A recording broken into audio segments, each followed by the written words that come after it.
Hello everyone, this is the first video for this channel, Nusantaran Languages.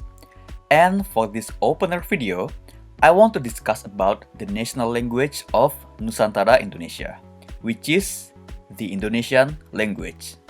You may have heard that Indonesian is perhaps the easiest language on the planet to learn. And I can objectively agree and prove that. One of the reasons is that Indonesian language is simple because it doesn't have several grammatical features found in other languages. So in this video, I want to discuss three things or three grammatical features that don't exist in Indonesian language. First, Indonesian doesn't have tenses. In English, there are 12 or 16 tenses depending on the textbook you are referring to, from simple present tense to past, future, perfect, continuous tense. Okay, the name of the tense is a bit long, but yeah, past, future, perfect, continuous tense. In English, a verb has three main forms. So for example, eat, it has these forms: eat, ate, eaten.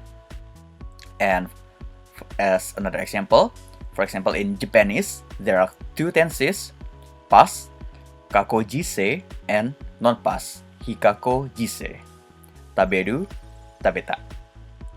In Indonesian, there is no tense, so the verb form doesn't change according to the time of the action.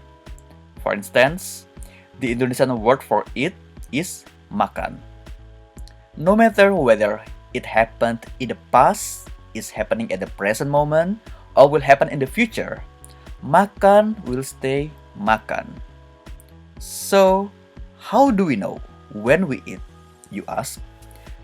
Well, that is a common question, and the answer is simple. We just add an adverb of time. So for example, yesterday, 2 hours ago, right now, tomorrow, or next week, for example. Next, number 2, Indonesian doesn't have grammatical gender. In some languages, such as Arabic, there are masculine and feminine nouns. In some other languages, such as German, there are even three genders: masculine, feminine, and neutral. You don't need to worry about that in Indonesian. Number 3, there are no plural markers. In English, you add s or yes to turn a word into its plural form. Phone, phones, bus, buses. Sometimes it's also irregular. Person becomes people, for example. In Indonesian, we do not have plural we do not have plural markers. So we use other methods to indicate that something is more than one. For example, we can add a quantifier before the noun, beberapa orang, banyak orang. We can also add a specific number instead, 2 orang, 50 orang, 1000 orang. Or we can use reduplication, orang-orang. We can discuss more about this specific topic in a separate video. Okay, so those are 3 grammatical features that don't exist in Indonesian. There are more, actually.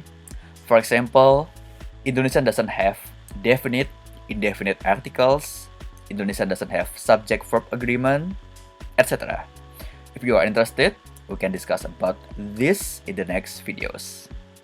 Alright, if you have any questions about the topics of this video, or if you have specific requests for next videos, feel free to let me know through the comment box below.